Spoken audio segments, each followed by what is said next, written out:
It was in the early 40s. It was during the war. My grandmother used to take us on Saturdays. On Saturdays they had double features.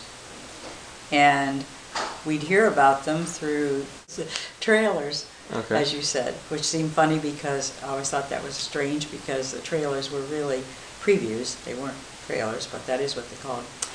And then you'd get all excited and you'd beg your parents or your grandparents to take you to see those movies. As I said, on Saturdays it was a double feature, usually a Western and a mystery, and they were all black and white.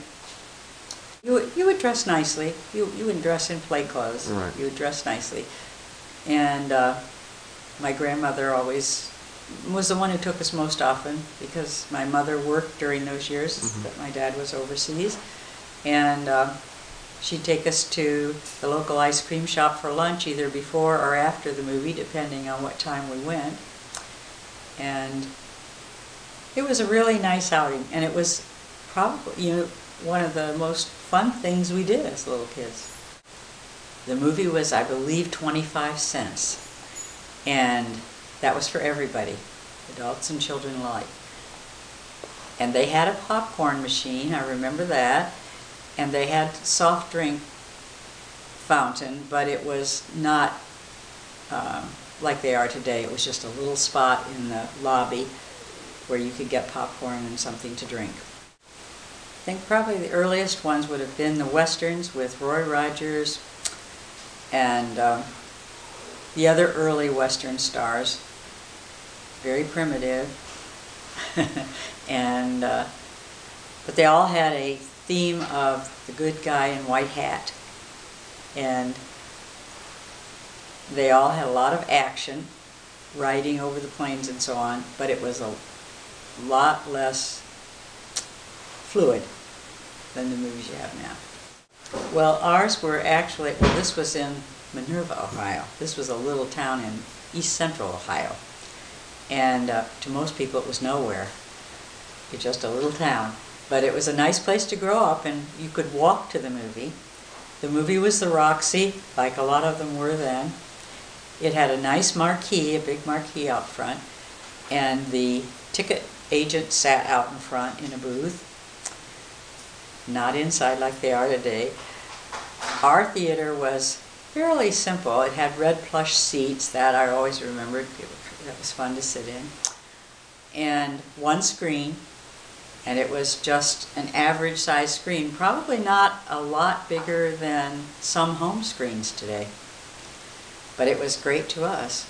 No, just back then they named, the theaters were named Roxy. I don't know why, but there have been television shows made about theaters in small towns, and they're usually the Roxy. So I assume that there were just lots of them named that, and I have no idea why they named it. RKO theater was, RKO movies were big, but I don't know if that had anything to do with the naming of the Roxy. It's just what it was called. And the marquee was another way of getting you to the movie, because they put the stars up there. Sometimes the stars were bigger than the movie, so they'd have that be first. When it was a movie that was particularly, D-Day the 6th of June, that was a big movie. Any of those big movies, they'd have the movie name first and the stars would be underneath. Not like now, where sometimes they don't even have the names of the stars. It's just the movie that they've hyped so much, and they don't even have the name of the stars. I believe that was, I think, in the early 40s. I had an aunt and uncle who worked for Technicolor out in California, and I know they worked on the first color movies. And Fantasia was the first one. And then later, they started having, and then most of those were the animated films that came out in color. And then later, Song of the South, which came out, it still had animation, but it also had people in it.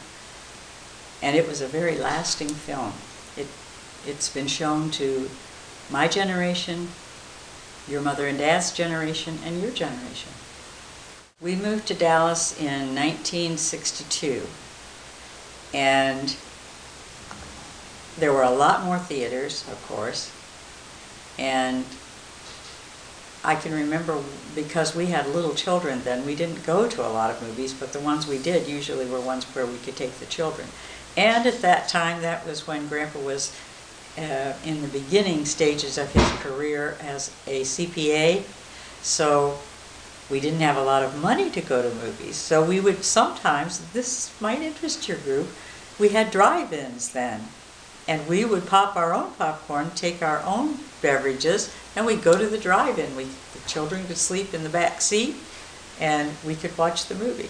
So then we did see some more movies, and a lot of them were musicals. We also went to see a lot of flying movies, and those were well done.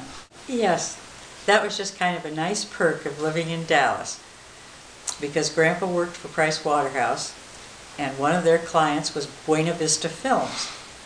So and I used to hear the stories of when he and another man would go to audit at Buena Vista, they'd take sack lunches, and then during their lunch hour, they would go in and sit in the balcony of the theater and watch the movie as they were eating their lunch. And of course, they had to go more than one day in order to get to see all the movie, because they couldn't just stay till the end. They were on their lunch hour and working there.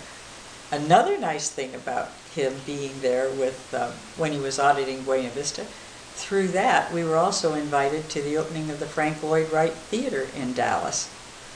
And I'm not sure which year that was dedicated, but I believe it was 63 or 64. And that was a very nice experience. We were out on a balcony. There was a lovely patio outside, and they served a beautiful meal under the stars. And Dallas was very, very glamorous at that time. One of them was Gigi. Gigi. Mm-hmm. High and the Mighty, which was a flying film, of course, with Rock Hudson. He was to drool over even if you were married. All right. And back then, as you and I have discussed before, Dillon, it was a star system. The stars were really stars, and they were really looked up to. And most of them really did kind of have a code of ethics where they knew that they were a star figure and they wanted to be a good role model. And of course, there were a lot of them that we didn't know anything about until they were gone, because they didn't tell all the things that they tell now about movie stars. Yes, there was a big difference, and when you see them, ones that we thought were just great when we were young, and you see them now on TV or reproduced, and you think, oh my gosh, they were so simple back then, and they were not realistic. You know, they had bar fights and things, or westerns always had bar fights, and they were funny. I mean, they're funny now because we took them seriously then. We thought this was, oh, look at them fighting. But it's nothing now. It's nothing like the realism you have today. Sometimes that was better, I think. But yes, I think it's the realism is good. I think I like that.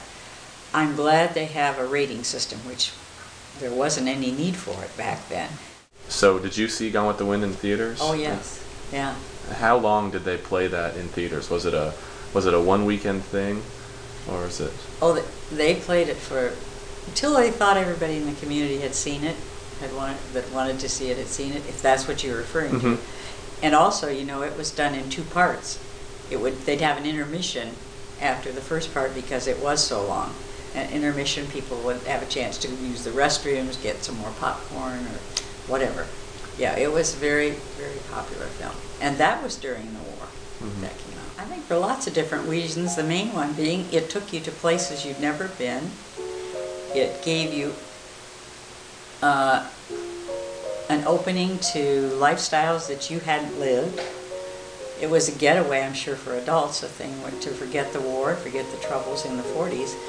And actually, probably similar to that in the ensuing years, because there's always been some generation that's fighting a war somewhere. And of course, that's one thing that's just important and significant to me, because my dad was gone in the Second World War, and my husband was during the Korea and Vietnam Wars was in the Air Force. So